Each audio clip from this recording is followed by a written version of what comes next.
Hey man, welcome back to Man Time. Today's episode, we're going to go over the top 5 things you need to get if you're a first-time wood stove owner and just got a new wood stove. The top 5 things that I got right away, really beneficial for me. Hopefully this video helps you out. Welcome to Man Time.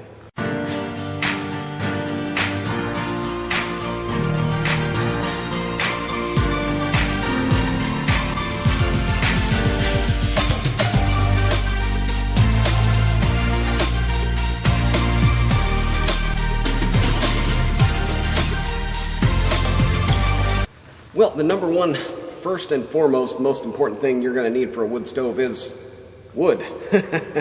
You guessed it, wood. Kind of all the things that you need to get firewood to your wood stove. A chainsaw, something to measure it with, something to split it with, all that good stuff. That's going to be, kind of without saying, but wood, you need to get it, even if you had it like delivered, pre-split, dropped off in your driveway or wherever, you're going to need a way to get it from where it's at to the actual wood stove. So, first thing I got was this. This is a firewood specific satchel. It's an actual wood satchel. So you put all your firewood in here, you wrap it up, and then you can take it from where the wood is at to the actual wood stove. So, wood transportation, item number 1. Item number 2, and I guess we'll just kind of go in order of wood to wood stove type of situation, right? You're going to need firewood, but you're also going to need kindling. And there's a couple, easy ways to do that. You can, do it with an axe, but I think if you're going to do it kind of right by the wood stove, the easiest way is to get one of these things. Now, these are available on Amazon, and there's another company that actually, I think, invented this kind of idea.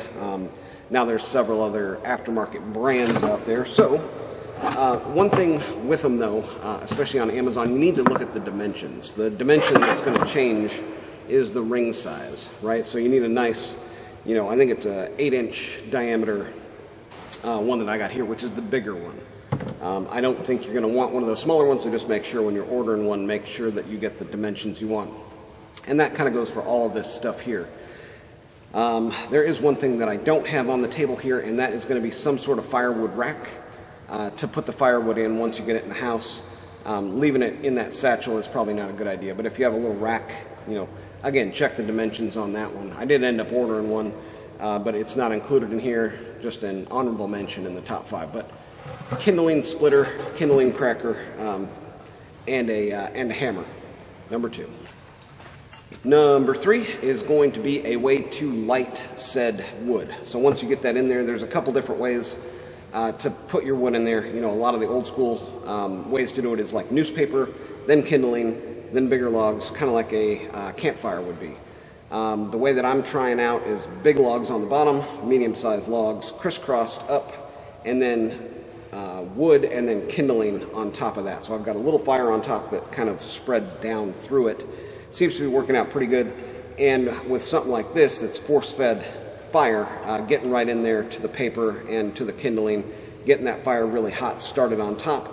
It also there seems to heat up the stovepipe quicker a little bit, I've found. So your smoke is going to immediately start evacuating, where if you're trying to start it on the bottom, you might have some smoke escaping from your wood stove. So, fire, number 3.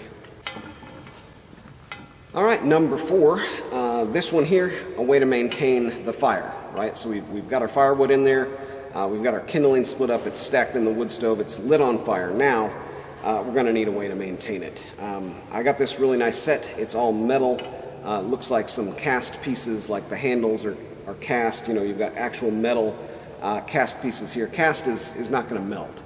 Right, nice thing about cast, it's designed to take high heat and not really deform or change any of its properties. So, nice cast iron set of things. It's got one of these that you can get in there, set of tongs to flip logs if you needed to. That might be more specific for a fireplace, but still nice to have. But this one here comes with its own stand. You got 1, 2, 3, 4 implements to use there, to include a nice long-handled shovel, all metal construction there, and a little broom to get in the back and pull those ashes and stuff out, unburned chunks of wood, once the fire is done. All right, so this is number 4. Last thing, number 5. Last thing, the fire pot, or the ash pot. Again, this is Amazon purchase. Make sure you just kind of look at dimensions. This is a little bit smaller than I would have hoped for. Again, look at the dimensions. This one here, I think, was about 10 inches high. You may want to get one that's a little bit taller, 12, 14, 18, whatever. Or you can use, like a 5-gallon steel bucket or something like that, your old bucket from your flooring or whatever. This one came with a nice little shovel and a nice little broom, though, too. Really nice, cheap on Amazon, metal and metal top. Yeah, really nice set there. So those are the top 5 things for new wood stove owners that I think you're probably going to want, maybe not need, well, probably need. In some form or another. You're going to need to get wood to the stove, kindling, split up, fire, cleanup tools and maintenance tools, and then finally your ash pot for the final cleanup and getting ready for the next fire. So, one more thing I forgot to mention, and just in case I missed anything on your list, make sure to mention it down there in the comments. But the last thing is a moisture meter. This one is kind of optional, but not really. To be burning your wood stove efficiently, you want your firewood to be below a 20% moisture level, and this is the tool that lets you do that, right? You can season it for a year and kind of assume, but it's nice to have something that tells you exactly what your moisture is in your firewood. So, I got this one off of Amazon. It was cheap, Erickhill brand. Yeah, comes with batteries, and you just turn it on, stick it in the wood, and then it's going to tell you whether or not your wood is good and or safe to burn. So, all right, that's really it. Get out there, have you some man time too. That's going to do it for today on Man Time. If these videos were informative to you, make sure you hit that thumbs up and subscribe. A lot more coming, to include finishing out this barn dominium into a living space. So, it's going to do it for today on Man Time. Get out there, have you some man time too.